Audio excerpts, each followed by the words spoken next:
The most obsolete idea is go to school, get a job, work hard, save money, get out of debt, and invest for the long term in the stock market.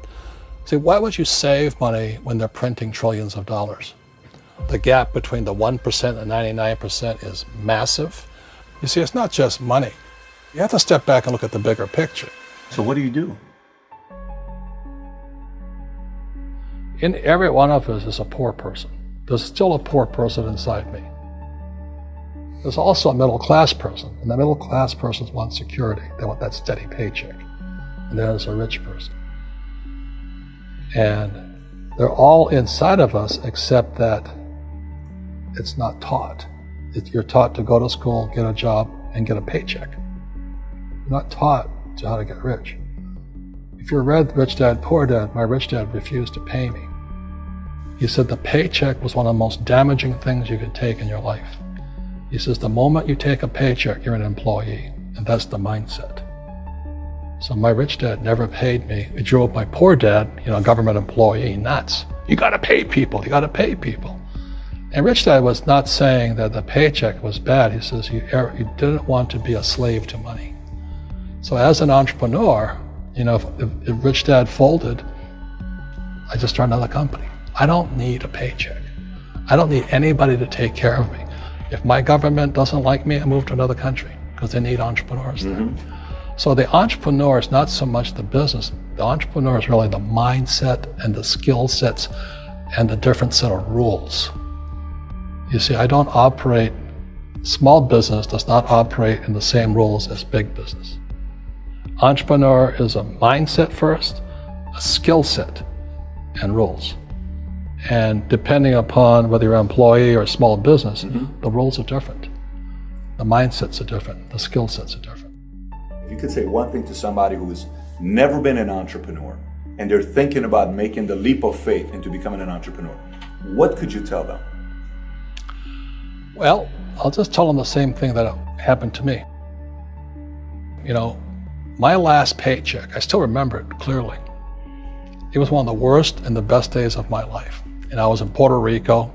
I was working for Xerox, and my boss gave me my last, it wasn't a paycheck, it was a bonus check. I think it was about $30,000, taxable, it's the only problem with that.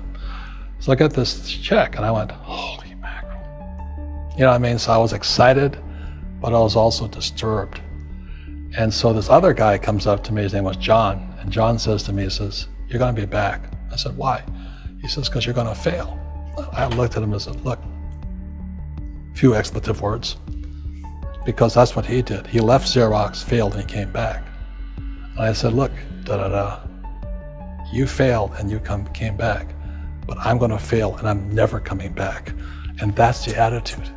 Do you know what I mean? If you say, well, if I fail, I'll go back to mommy and daddy, then that's what you'll do.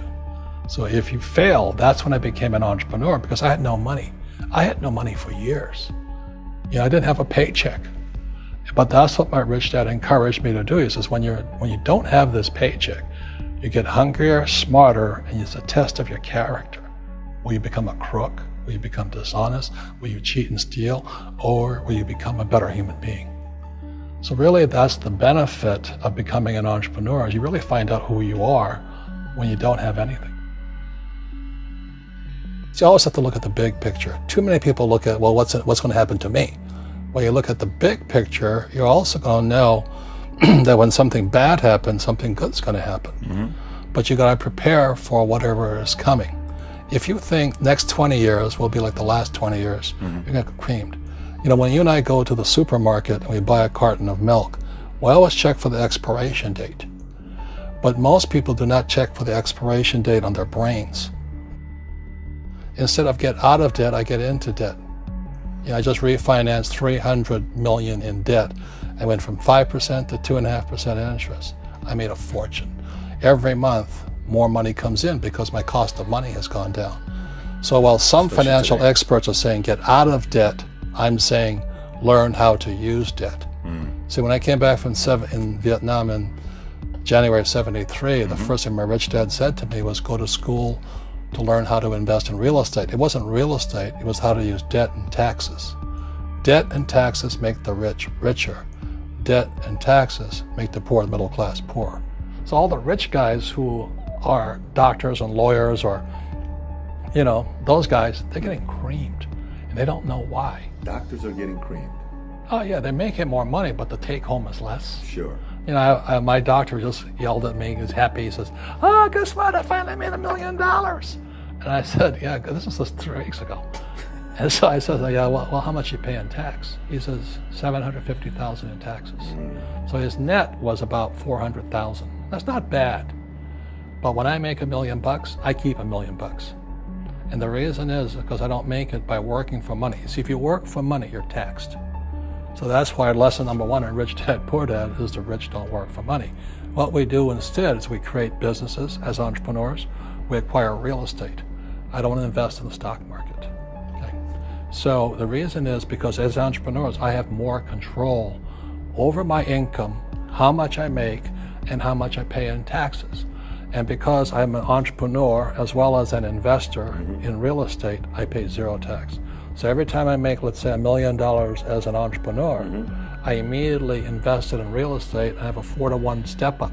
So I put $1 million in real estate, I get $4 million from the bank. That's why I love banks. But the banks are screwing everybody else, terrible. But it's good for me. That's why you say when you print, it's good for you, but when you print, it's bad for people that work for money. Because when you print, savers get creamed and people who work for money get creamed. When they print, debtors get rich. You see, debt and taxes make the rich richer, and debt and taxes make the poor middle class poorer.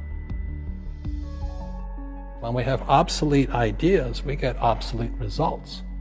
So what's happening for most people, the idea of going to school, getting a job, working hard, saving money, getting out of debt, buying your house because it's an asset, and investing for the long term, is obsolete.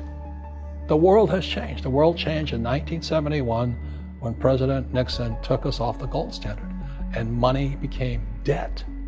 What if we get rid of school? Then what would happen? Would it be better if we had no educational system at all?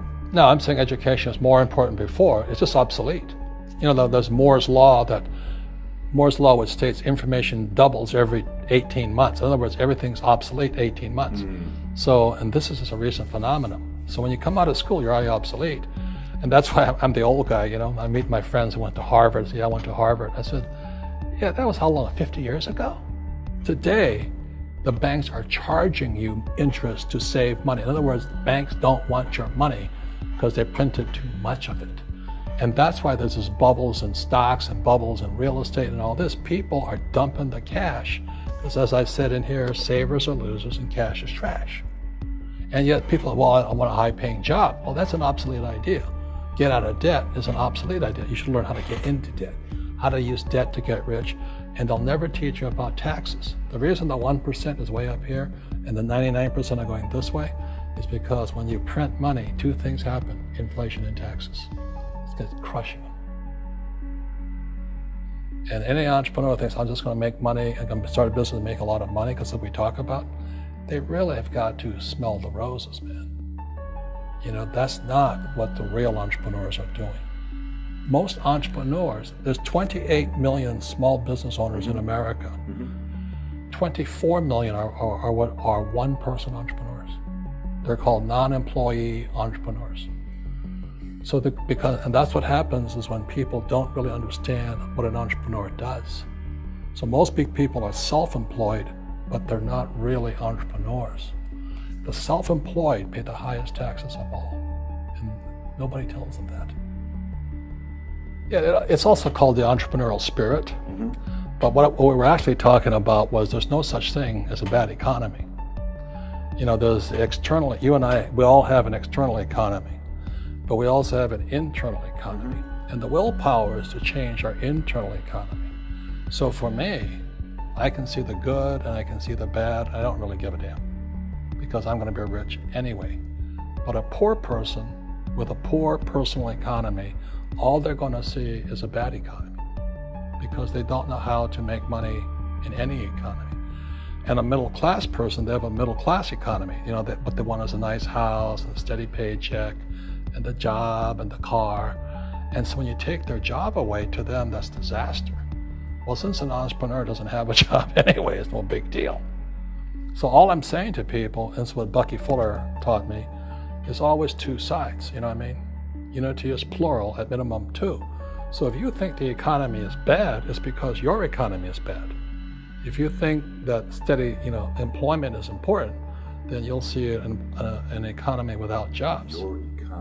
Your economy versus the external economy. What you control versus what you can't control. I can control. Yeah, it's called an internal focus versus an external focus. So the real entrepreneur has an internal focus. That if they fall down, they say, "Oh, this is good, because I'm going to go up higher." The average person will fall down and say, "Oh, I'm going to take some Prozac," or somebody has a mistake. So, "Oh, the mistakes don't matter." Well, mistakes matter. It means you didn't know something. But a real entrepreneur, whether they fall down, they always can go up. They can stand back up and go higher. That no matter what happens to them, they get stronger and better and smarter and happier. But a person with a weak internal mindset is that they're so afraid of what happens, it generally happens. Like, people who are afraid of losing their jobs, they generally lose their jobs. You know what I mean? Yeah, so everything comes through you. Yeah, so the entrepreneur first job is to control inside here, not outside there. The moment you take that paycheck, you're an employee. You've got to be stronger than that. It's about inside control.